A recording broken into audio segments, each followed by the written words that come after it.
मैं जान तो गया था, लेकिन फिर भी कहीं कहीं अधकतरा में था ना कि हो सकता है वाकई चाय बनाता रहा हो, हैं। लेकिन जो आदमी कभी चाय बेचता था पूरा देश बेच देगा, ये पब्लिक को अंदाज़ा नहीं था कि बिजली पानी सड़क अधूरी 8 की चौधरी करेंगे पूरी। डॉक्टर लोहिया ने कहा था कि सोशलिस्टों ने बांधी गांठ, पिछड़े पावें 100 में 60। कि नारा लगना शुरू हो जाए, जो नारा लगता था कि बाबा तेरा मिशन अधूरा, कांचीराम करेंगे पूरा। अब नारा लगने लगा है बाबा तेरा मिशन अधूरा, माने अखिलेश यादव करेंगे पूरा। तो अब समझ में आ गया है कि पूरा देश बिक जाएगा। रेलवे बिका, लखनऊ का एयरपोर्ट के पास एयरपोर्ट बिकी, लखनऊ में स्कूटर इंडिया बिका, तो पूरा देश बिक रहा है। इससे तो लगता है कि अब ज़्यादा बर्दाश्त करना संभव नहीं है। द भारत टीवी की टीम पहुंची है आर के चौधरी के पास। से पहले देखिए हमारी ये रिपोर्ट। आर के चौधरी जी को जानते हैं? नहीं, आर के चौधरी बढ़िया फाइट करेंगे, अच्छी फाइट करेंगे। हमने बारे में पूछा था। जीतेंगे यानी आर के चौधरी की चर्चा है, मतलब जानते हैं लोग। आर के चौधरी इस बार जीतेंगे, जो है जीतेंगे। हाँ जीतेंगे भाई साहब। हाँ बिल्कुल जीतेंगे। तो कौशल किशोर में क्या दिक्कत है? वो तो इसी गांव से, यहीं से उनको चंदा मिला था, यहीं से आगे बढ़ाया गया था, क्यों भूल रहे उनको? मतलब ये सब महंगाई कम कराए, मतलब इन लोगों का सरकार से दिक्कत है इसलिए। सत्ता में है तो महंगाई कम कराए जनता को। जो अभी चुनाव क्या सिलेंडर 1200 रुपये हो गया था, सिलेंडर 1200 रुपये हो गया था, अभी चुनाव की वजह से कर दिया गया 840 का, समझे? चुनाव आता इसलिए कटौती कर दी। वही चीज है ना, चुनाव की वजह से। अभी इलेक्शन हो जाने 1500 का सिलेंडर जाएगा। किसी को क्या रोजगार मिला है? क्यों नहीं मिला? वालों के लिए कोई रोजगार नहीं है, ग्रामीण के लिए कोई रोजगार अगर हो तो आप बता सकते हैं। कहते हैं कि लाद दिए, पूरा भर दिए गांव वालों को, चमका दिए, महक रहा है पूरा गांव। आप कह रहे हो कुछ नहीं मिला, तो गांव कैसे महकता है? गांव कैसे जब रोजगार मिलेगा और सबको खुशियां मिलेगी तभी तो गांव महकेगा। तो अभी किसी को कोई क्या खुशियां है? ग्रामीण में कहीं कोई योजना है? आप बताइए। 5 किलो राशन तो मिल गया, मंदिर बन गया, बेरोजगारी राशन से और ज्यादा फैल नहीं है। क्यों? आप कैसे करें? किसान भूखे, वो फ्री का अनाज खा के सब बच्चे और बूढ़े सब आलसी हो जाएंगे, वो काम नहीं करेंगे। उनको क्या काम करने की आदत पड़ेगी? 5 किलो राशन, यानी इस बार जनता गुमराह हो रही है राशन के चक्कर में। क्या माहौल है यहाँ पे? किसकी सरकार आने वाली है? उम्मीद तो कह रहे हैं कि 5 किलो होना चाहिए, सरकार परिवर्तन होना चाहिए। आप ऐसा क्यों कह रहे हैं? क्या खामी है मोदी सरकार में भाई? मोदी सरकार में कोई कमी नहीं, क्यों? सिर्फ कागज पे काम हो रहे हैं। अच्छा, आप क्या करते हो ये बता दो पहले। मैं तो बेरोजगार घूम रहा हूँ, खेती बाड़ी देख रहा हूँ। अरे दाढ़ी मूंछ पक गए हैं, अब क्या करेंगे? पक तो जाएंगे, आदमी बूढ़ा तो हो ही जाएगा जब बेरोजगार घूमेगा। आवास वगैरह मिल गया कि नहीं सरकारी? नहीं, पेंशन मिला थे? कुछ नहीं गिनता। कुछ नहीं। सरकार तो कह रही है कि सब कुछ दे रहे हैं, पेंशन दे रहे हैं, सब कुछ, विधवा पेंशन, पता नहीं कौन कौन सा पेंशन। आपको नहीं मिल रहा है, क्यों? हमका नहीं मिला। अच्छा, यहाँ के सांसद का नाम पता है? नहीं। संसद वही कौशल है। कौशल। अच्छा, आपको देते हैं कुछ? नहीं भैया, हमको नहीं। पेंशन, आवास, और राशन पानी, बिजली? राशन मिलता है बस? राशन खाली मिले थे बस, और कुछ नहीं मिला। सरकार की तरफ से सहायता नहीं मिलती है अब कुछ? या कुछ नहीं। कुछ नहीं। सांसद का नाम पता है? सांसद नाम पता है भैया, कौशल। वो कभी मिलने आते हैं, पूछने आते हैं कि इतनी दिक्कत है आप लोगों को? यहाँ पूछने नहीं आते हैं, कभी कभी आते हैं स्कूल में, वहाँ सेंटर में, तो हम लोग जाते हैं।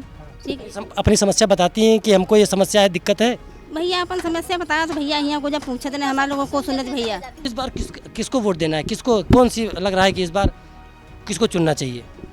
अरे भैया कहीं का जीताई, और मोदी के यहाँ भैया जीताई, कहीं का कहा भैया वोट दे, वही का जीते तो मोदी है, तो कैसा हो जाते हैं? मोदी कैसे जीत जाते हैं भैया?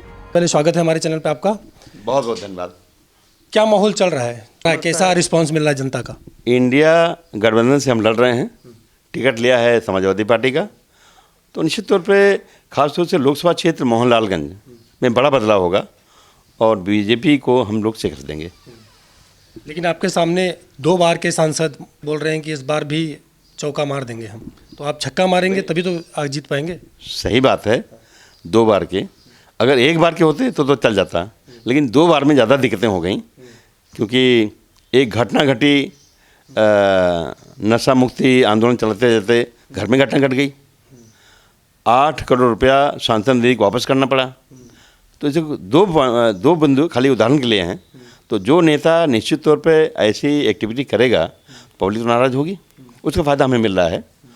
और वैसे जो बीजेपी है बड़ी बड़ी बातें करती है, हिंदू मुसलमान का बंटवारा करके देश नहीं चला जा सकता।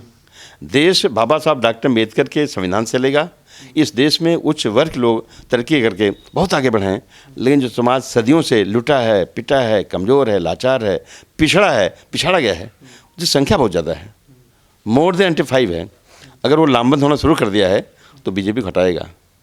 इस देश में दो संविधान काम कर रहे हैं, एक बाबा साहब डॉक्टर अम्बेडकर का भारत संविधान, दूसरा इस देश की मनुस्मृति। ये टकराहट है, ये टकराहट सामने दिखाई पड़ रही है।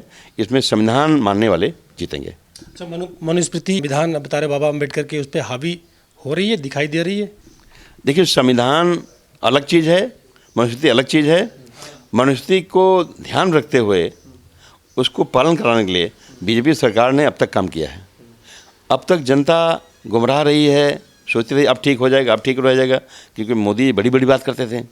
उन्होंने कहा देश नहीं बिकने दूंगा। रेलवे जैसे तमाम डिपार्ट बिक गए हैं, लखनऊ की स्कूटर इंडिया बिक गई, तो फिर भी लोग विश्वास करते अब ठीक हो जाएं, अब ठीक हो जाएं, अब ठीक हो जाएं। अब अति हो गया है और पूरा देश समझ गया है, खाली मोहनलाल का नहीं बल्कि पूरा देश समझ गया है कि नरेंद्र मोदी एक चेहरा है, बैकग्राउंड में अरशद खड़ा है, वही करते हैं जो अरशद कहता है।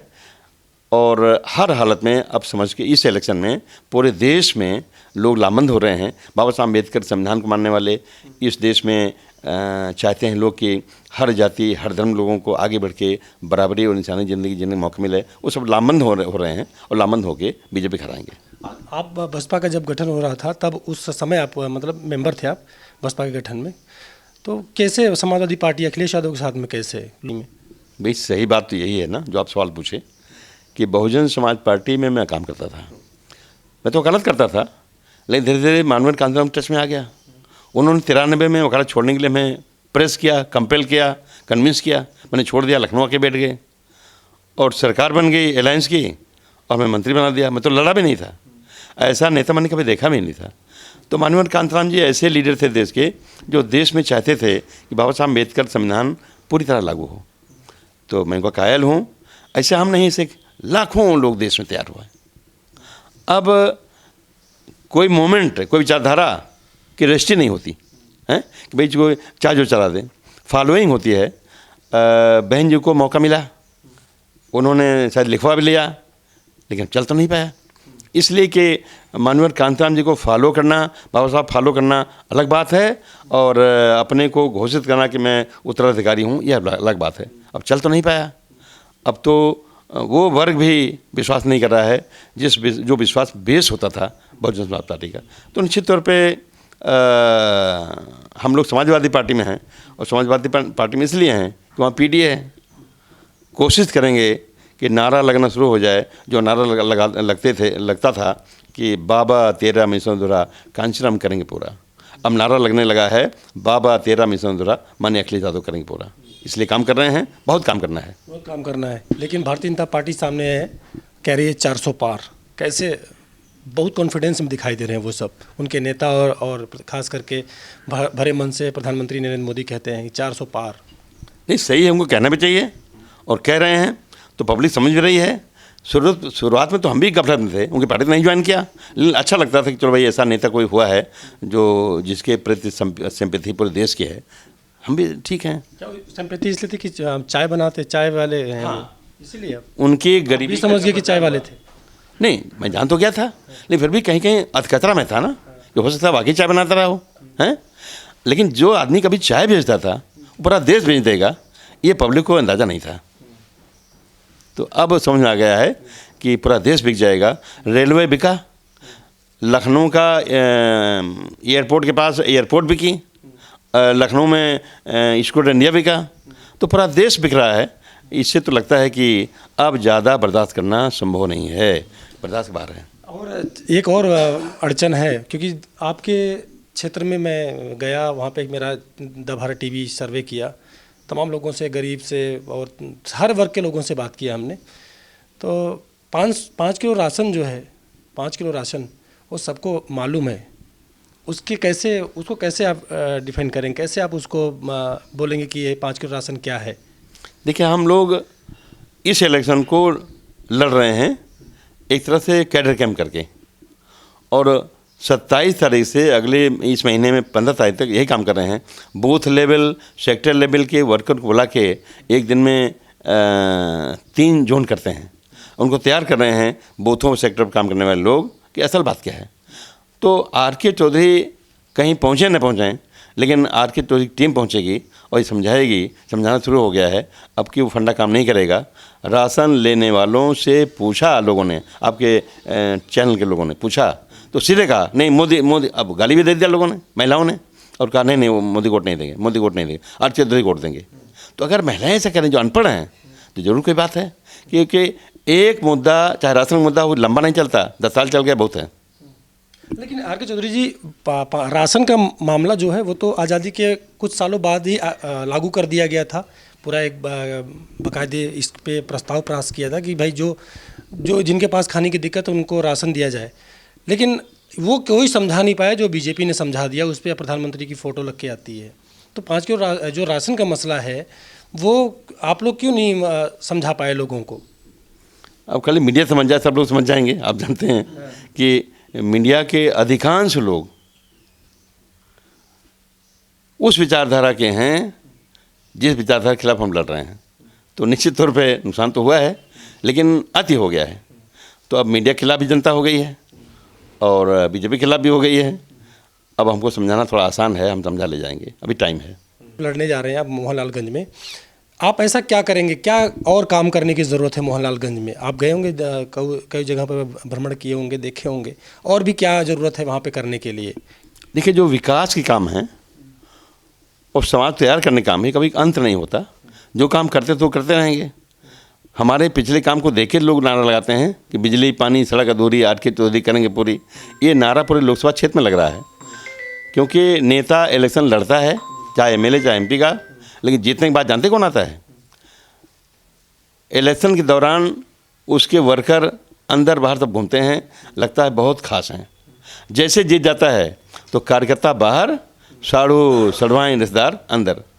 आज के चौधरी तो ये जो समाज है या पार्टी के वर्कर हैं वही परिवार है, इसलिए हमारे साथ ऐसा नहीं है। जैसे हमने तैयार किया था मोहनलालगंज असेंबली सीट, वैसे तैयार कर रहे हैं पूरा लोकसभा क्षेत्र। तो निश्चित हमें कोई दिक्कत नहीं आएगी, लेकिन देर सवेर पूरे देश तैयार करना है, पूरे प्रदेश तैयार करना है, क्योंकि हम चेले हैं माननीय कांताराम जी के, उन्हीं के लाइन पे हम तैयार करेंगे।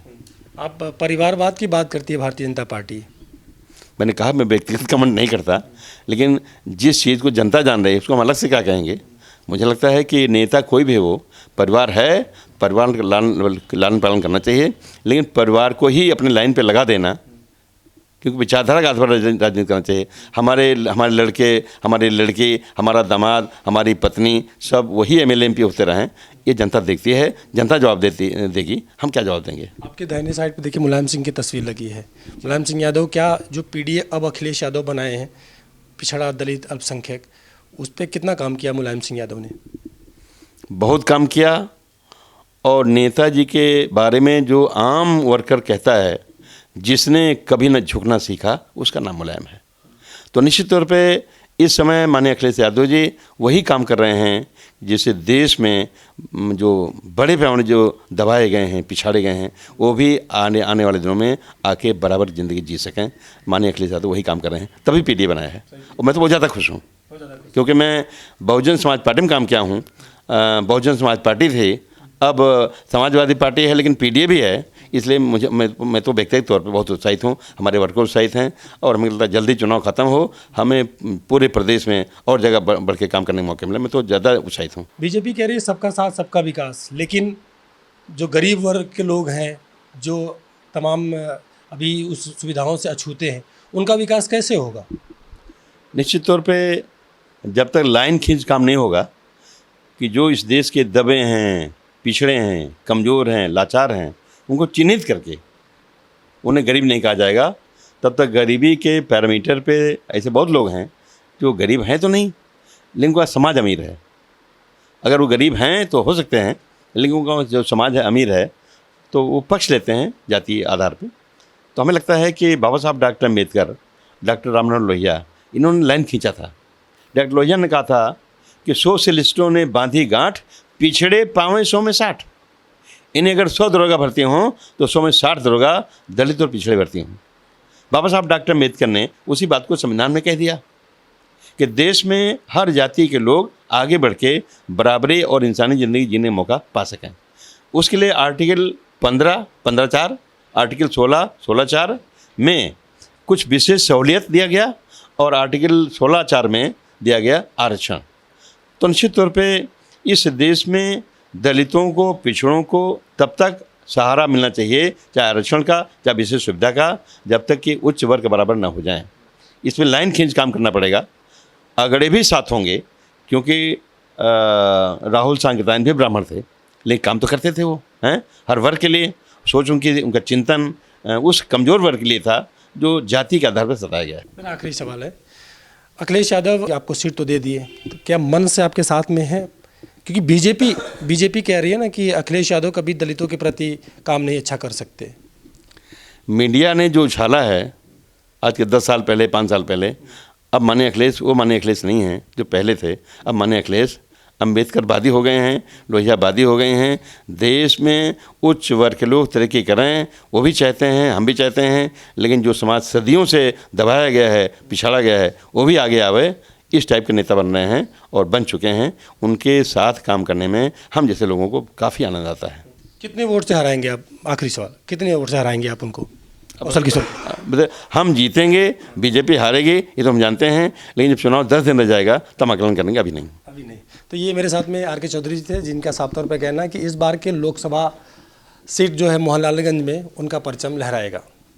ऐसी तमाम खबरों के लिए हमारे साथ जुड़े रहिए, देखते रहिए द भारत टीवी। नमस्कार।